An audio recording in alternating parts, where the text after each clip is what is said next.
Austerlitz is set up. We have the coalition, Austrians and Russians, all in reserve. Just the HQs are on the board, the map.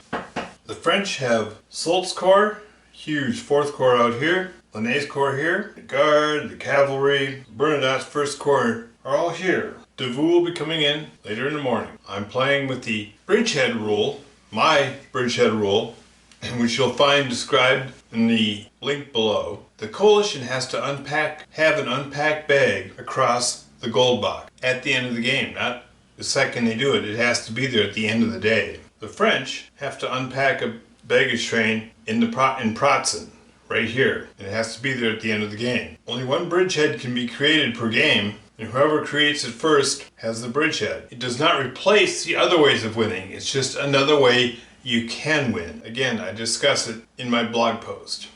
Enough talking, let's get into it. Soult's Corps crosses the gold box. Bernadotte moves up to the gold box. Coloray's command comes forward. Lanné's Corps occupies the heights east of the Goldberg. The coalition army has all moved forward. That ends turn 1. The fog is obscuring everything. There is no combat yet. Murat's cavalry comes out of reserve, races forward to uncover what the coalition has here. They seem to have discovered the entire coalition army. Liechtenstein's cavalry charges forward to drive the French cavalry off the field. Bernadotte's corps deploys. The Russian troops begin fanning out. Davout enters the fray. Kenmire holds, not sure what to do. Doktorov occupies Pratzen. Turn 2 combat. Murat's outflanked cavalry retreats. Not spent.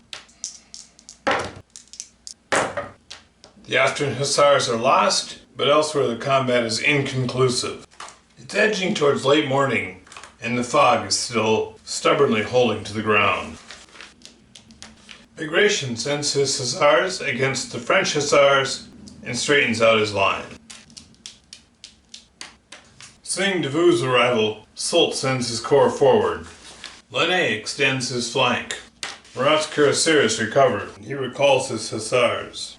It's almost noon. Soult begins probing the Austrian right.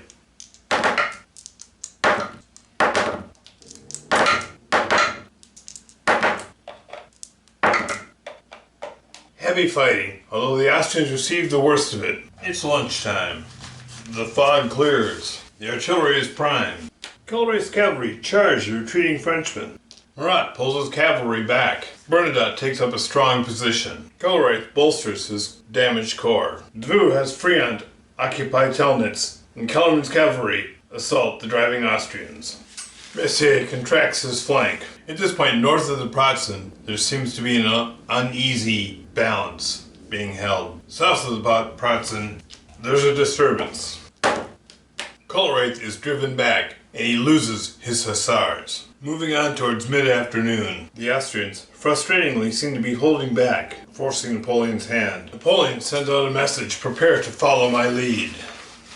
Lanné makes as aggressive a stance as he can. Murat maneuvers over by the Emperor's side. Soult contracts his corps, compresses his frontage. Bernadotte's artillery opens up and drives Bagration's hussars off the hill. Doktorov's troops appear on the Pratzen. In desperation, Bagration has Trebyshev commit his troops against the flank of the Russian line. He's ready to fire his artillery, but the French are just behind the ridgeline. Elements of Legrand's division of Soult's corps are driven back by the surprise Russian assault. Here we are, turn 6, late afternoon. There's a battle of maneuvering and no one really seems ready to commit. But Napoleon is frustrated, and that's never good. A frustrated Napoleon commits the Guard. Guard's artillery drives back Doktorov's forces.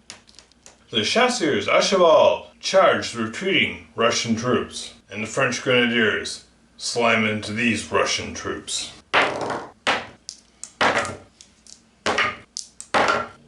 Strick's division, exhausted, has defeated the attacking grenadiers. Those were French guard charge attacks, we now return to our regularly scheduled game in progress. Prevyshev draws back his exhausted troops. Bernadotte's artillery drives off the Russian dragoons of Bagration's corps. Calculating to terrify, the French of Bernadotte's corps drive hard into the Russian lines. Lanné's artillery is ineffective against the coalition lines. Murat orders his cuirassiers to drive into the exhausted Russian troops. Doctor's artillery opens up on the victorious but exhausted Guard's cuirassier. The cuirassiers fall back. Soult springs forth. Bagration falls back. Bagration pushes hard on the coalition left. Colerate's artillery drives back Davout's infantry. Turn 7, it's early evening. And just as they thought they could maybe break through, Doktorov releases Constantin and the Russian Guard, driving back hard against the French gains. The combat was first. Austrians are driven back. Bernadotte's hussars are lost. Bagration's hussars are spent. Liechtenstein sends his dragoons against Bernadotte's artillery. Murat's chasseurs à cheval against the Russians. The exhausted infantry are destroyed. Depredovich's hussars chase off Legrand's division. Davout drives hard on the coalition flank. Murat's cavalry drives hard to counter the Russian drive. Cuirassiers charge. The Russian hussars are driven back. The French center is saved. Hohenlohe's drive on Bernadotte's artillery. The artillery is swept aside. Bagration has a plan and he sends his troops forward. His artillery fires down at the French infantry, driving them back. Lanné, hearing something going on, rides over to investigate and sees the hole in the line. Just then, Landgren begins moving forward. That's all they need. Prevyshev's artillery opens up on the French, driving them back. Now I'm playing double blind, so ideally this would have been a lot more coordinated than they slightly adjust. And ideally, Lanné's corps would have immediately been racing over, but they don't know what's going on. Lanné had to figure it out for himself. There's a slight delay. Colruyt pulls his artillery back, but his troops anchor the line in Agenj. Bernadotte, however, demonstrates why he's one of Napoleon's best generals, as he flank attacks Bagration's drive. The chasseurs à cheval wheel about and charge after their retreating Russian counterparts. However, it's ineffective, and the Russian guards race through the town and out of danger. Meanwhile, the French Imperial Guard creep forward. Kenmeier's hussars flank attack the advancing troops of Soult's corps. Do this combat. Here, the hussars ride away. The chasseurs à cheval ride away. The infantry cannot. And they are taken down. The Russian Guard's hussars caught in a vice and destroyed. The Austrian flank attack is ineffective as the hussars are driven off. Legrand's charge on the artillery. Artillery fires first. They manage to reduce Legrand to spent. The artillery is pushed back, but because it's not escorted by any infantry, it is lost. Davout's drive on the anchor of the coalition's southern flank. The infantry takes heavy losses and the dragoons ride off. It's the last turn of the game. Night is about to fall. It looks like the game will end in a draw, but let's see. Soult's corps. If anyone can make a difference, it's Soult's corps. They make their charge on the Pratzen. Colruyt's artillery opens up the remaining French troops, driving them back. Murat's cavalry can do nothing at this point. He pulls them back. Doktorov holds. Napoleon sends the Imperial Guard into Telnitz. French artillery opens up in Prebyshev's artillery, the only artillery they can see, and drive it back. Now even if Napoleon occupies Pratzen, he needs to move a baggage train into it and deploy it, and he can't, there's nothing nearby, he can't do that. That would take another turn, a turn he does not have.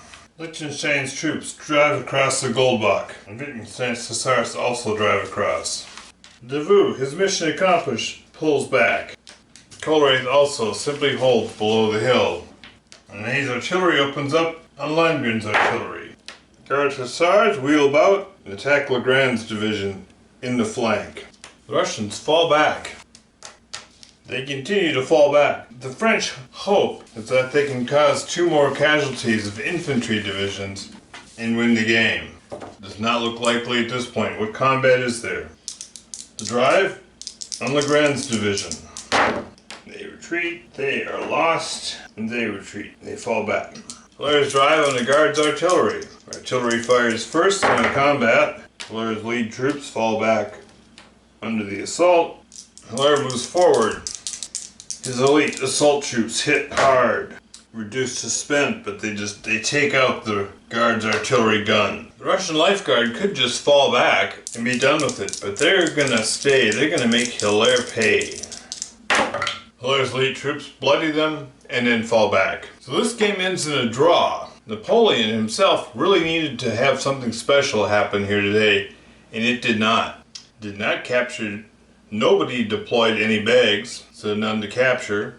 The Imperial Guard has the Protestant, but they don't have. It would take them one more turn, they could occupy it with Soult's bags and set up a bridgehead and would win that way, but they weren't able to do that. They ran out of time. By one turn, they would have done it next turn. Wow, that was intense. Good game.